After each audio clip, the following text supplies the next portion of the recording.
नमस्कार, आप देख रहे हैं निवेश का बड़ा सवाल, जिसके नॉलेज पार्टनर हैं मेरे एसेट म्यूचुअल फंड। देखिए, आज के समय में इंडेक्स फंड से मिलता जुलता इतना सारा फंड मार्केट में है। अब मोमेंटम फंड है, वैल्यू फंड है, क्वालिटी फंड है। ये सारे फंड्स हैं क्या? आज इसी को समझेंगे और हमारे साथ वैल्यू रिसर्च के धीरेन्द्र कुमार सर, बहुत स्वागत आपका। धन्यवाद आपका। ये मैं पहले भी इसको सुन चुका हूँ और इसको लेके मेरे मन में भी बहुत सारे प्रश्न थे सर। सबसे पहले शुरू करते हैं फैक्टर फंड से।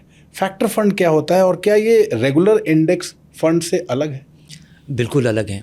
रेगुलर इंडेक्स फंड बहुत ही सरल है कि एक निफ्टी 50, सेंसेक्स, जूनियर निफ्टी, इसका एक डेफिनेशन है कि ये 50 बड़ी कंपनियां हैं। मार्केट कैपिटलाइजेशन के हिसाब से इनको चुना जाता है, इनको बनाया जाता है और ये समय समय पे इनको रिवाइज किया जाता है एक फार्मूला के तहत। और एक इंडेक्स कंपनी है जो इसका निर्धारण करती है। और जिस अनुपात में, अगर निफ्टी 50 में 50 कंपनियां हैं या सेंसेक्स में 30 कंपनी है जी, तो निर्धारित हो गया कि इतने तारीख को इस हर एक कंपनी का इस अनुपात में, और वो भी एक फार्मूला के तहत, हर एक का फ्री फ्लोट कितना है। प्रोमोटर के पास जो शेयर होता है, अगर एक कंपनी का मार्केट कैपिटलाइजेशन 1 लाख करोड़ है, ठीक, और उसमें प्रोमोटर के पास 50% है और 50% पब्लिक के पास है, तो उसको वेट दिया जाता है, उसका आधा वजन दिया जाता है। तो उतनी ही बड़ी कंपनी हो सकती है जिसका 1 लाख करोड़ का मार्केट कैप हो, लेकिन उसका सारा पैसा अगर पब्लिक के पास है, अगर वो पब्लिकली ओन्ड है जी, तो उसका वेट उससे दुगना हो सकता है। तो इसी वजह से हम देखते हैं कि विप्रो का वेटेज काफ़ी कम रहता है और इन्फोसिस का काफ़ी ज़्यादा है, क्योंकि उसका पब्लिक फ्लोट बहुत ज़्यादा है। फैक्टर बेस्ड फंड जो है या स्मार्ट बीटा फंड है, ये एक अजम्पशन पे एक फार्मूला बनाया जाता है कि जैसे कोई ग्रोथ फंड है, ग्रोथ पैरामीटर पे बना हुआ है या मोमेंटम पे बना हुआ है या क्वालिटी पे बना हुआ है, तो एक फार्मूला निर्धारित किया जाता है, एक फैक्टर लिया जाता है जो कि बहुत ही मेजरेबल है, बहुत ही ऑब्जेक्टिव है, जिसके आधार पे इस फंड का निर्धारण किया जाता है या इसका स्ट्रक्चर बनाया जाता है और वो उसी को ट्रैक करता है। और तो आपकी उम्मीदें उससे बहुत बंध जाती हैं जी, कि अगर मोमेंटम है, मतलब बाज़ार जब चलता है तब ये कंपनियां ज़्यादा चलती हैं, और जब बाज़ार गिरता है तो उसका विपरीत भी देखा जाता है, तो वहाँ पे गिरावट भी देखा जाता है जी। क्वालिटी फोकस ऐसे पोर्टफोलियोज़ हैं, क्वालिटी कंपनी के फाइनेंशियल्स के क्वालिटी के आधार पे। और फाइनेंशियल का क्वालिटी क्या है कि return on equity, return on net worth, इस कंपनी का कितना ड्यूरेबल इनकम है, किस तरह का सस्टेनेबल है, तो वो फार्मूला आधार। तो इसमें फंड मैनेजर का रोल काफ़ी कम हो जाता है। जो हमारा आधार होता है कि आप इंडेक्स फंड खरीदते हैं कि आपको एक प्रेडिक्टेबल पोर्टफोलियो मिल रहा है और उसका एक आधार है, उसी तरह से यहाँ पे भी एक प्रेडिक्टेबल पोर्टफोलियो मिल रहा है जिसका एक आधार है, लेकिन वो आधार एक फार्मूला पे है और उस फार्मूला का एक अलग कैरेक्टर है, और उस तरह के ढेर सारे स्ट्रक्चर आज लोगों के पास उपलब्ध है। तो यही स्मार्ट बीटा है। स्मार्ट बीटा का उद्देश्य ये है कि ये इंडेक्स को बीटा कहा जाता है और इससे उम्मीद की जाती है कि ये इंडेक्स से स्मार्ट होगा।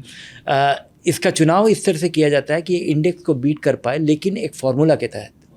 अच्छा सर, मोमेंटम फंड जिसने सबसे ज़्यादा रिटर्न दिया, तो क्या इस आधार पे हमें ये मान के चलना चाहिए कि ये सबसे अच्छा है? मोमेंटम जब चलता है तो बहुत ज़ोर से चलता है।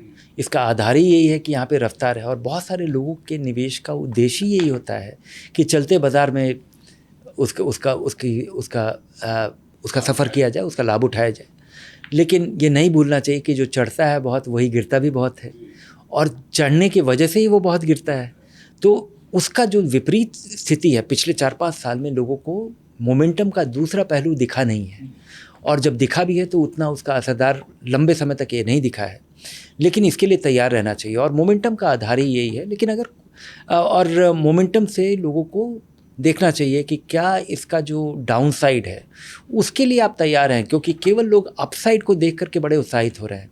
यहाँ पे बहुत वृद्धि देखी गई है, और जब गिरावट देखा गया है तो यहाँ पे जिस तरह की गिरावट होती है उसकी सीमा नहीं होती है। ये शायद बहुत सारे लोग बर्दाश्त नहीं कर पाए। तो जब आप निवेश करें, उम्मीद से, ऑप्टिमिज्म में आप ज़रूर निवेश कीजिए, लेकिन उस बारे में भी ख्याल कीजिए कि अगर स्थिति बदली तो क्या होगा और क्या उसको आप झेल पाएंगे। मोमेंटम इंडेक्स में हाल में एक ऐसी स्थिति बनी थी जिसमें कि जब गिरावट का दौर आया तो यहाँ पे 70% की गिरावट थी, जिसके लिए मुझे नहीं लगता अपने शिखर से हो सकता है कि आपका पैसा 70% नहीं गिरा हो, पहले आप चढ़ाई की सवारी कर चुके हैं और उसके बाद, लेकिन अपने ऊंचाई से 70% गिरावट शायद बहुत सारे निवेशक ना झेल पाए। सर, इसके बाद हम ज़रा वैल्यू फंड समझते हैं। वैल्यू फंड क्या होता है? ये वैल्यू फैक्टर फंड एक फार्मूला के तहत ये निर्धारित करता है कि किसी कंपनी का एक फार्मूला के आकलन से किसी कंपनी का दाम कितना होना चाहिए, और जिस कंपनी का दाम उस आकलन से काफ़ी कम है वो वैल्यू फंड है। लेकिन इसके लिए आपको पेशेंस चाहिए।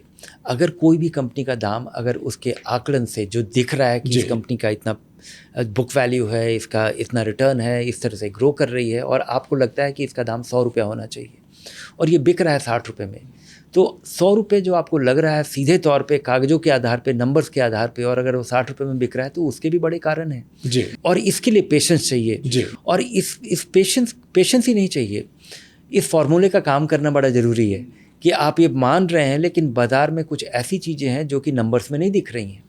तो इनका फार्मूले का काम करना और फार्मूले का सच हो जाना, और आपके पास पेशेंस होना कि जब तक वो काम नहीं करे तब तक आप उस फंड को होल्ड करेंगे, उस स्टॉक को आप होल्ड करेंगे, उस फंड को आप होल्ड करेंगे, क्योंकि वो फंड सारे उसी तरह की सारी कंपनियों को होल्ड करता है।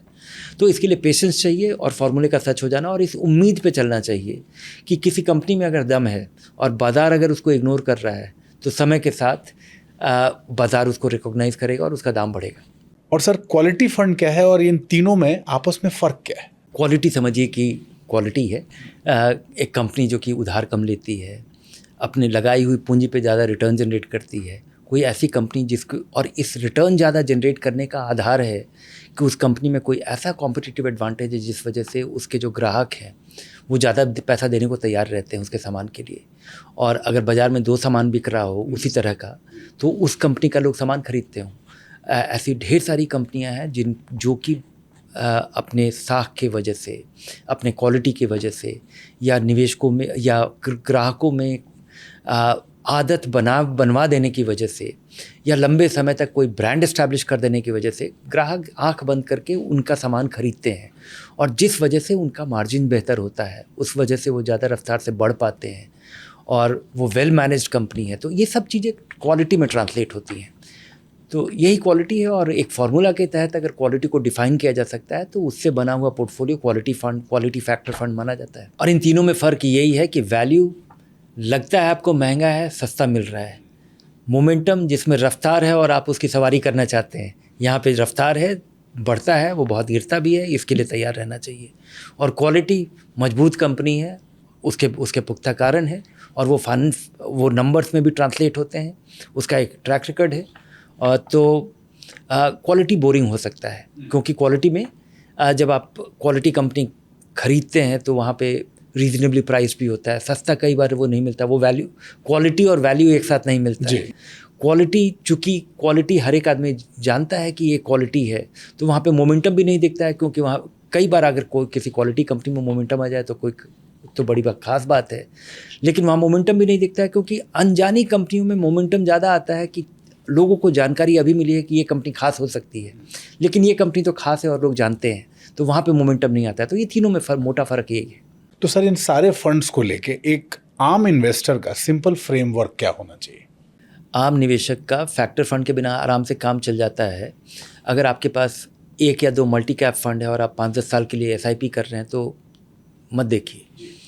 अगर आप 1-2 इंडेक्स फंड से अपना पोर्टफोलियो बना चुके हैं तब भी फैक्टर फंड मत देखिए, अगर आपको बेचैनी नहीं होती है। लेकिन बहुत सारे निवेशक हैं जिनको लगता है कि उनको कुछ खास करना चाहिए, उनको लगता है कि कुछ एक्साइटमेंट होना चाहिए, तब ज़रूर इस फैक्टर फंड को देखिए। लेकिन ये आपके पूरे निवेश का छोटा भाग होना चाहिए। मोमेंटम फंड या क्वालिटी फंड या वैल्यू फंड, ये आपका मेन स्ट्रीम नहीं हो सकता है। अगर आपको लगता है कोई खास जानकारी है तो ये एक डाइवर्सिफाइड पोर्टफोलियो है। एक वैल्यू स्टॉक खरीदने की तुलना में वैल्यू फैक्टर फंड खरीदना आपके लिए बेहतर रिस्क एडजस्टेड चॉइस होगा। उसी तरह से मोमेंटम होगा, उसी तरह से वैल्यू होगा, क्वालिटी होगा। लेकिन अगर आपका पूरा पोर्टफोलियो जगह पे नहीं है तो इधर देखिए भी मत। बहुत बहुत धन्यवाद सर इस पूरी बातचीत के लिए। धन्यवाद आप। तो देखिए बहुत यूज़फुल एपिसोड है, अपने दोस्तों रिश्तेदारों को भी ज़रूर शेयर कीजिए, अपने सवाल हमें भेजिए। वैल्यू रिसर्च हिंदी को सब्सक्राइब कर लीजिए और मेरा एसेट म्यूचुअल फंड का नॉलेज सेंटर ज़रूर विजिट कीजिए। फिलहाल इस एपिसोड में इतना ही। नमस्कार। म्यूचुअल फंड निवेश बाजार जोखिमों के अधीन है। योजना से जुड़े सभी दस्तावेजों को ध्यान से पढ़ें।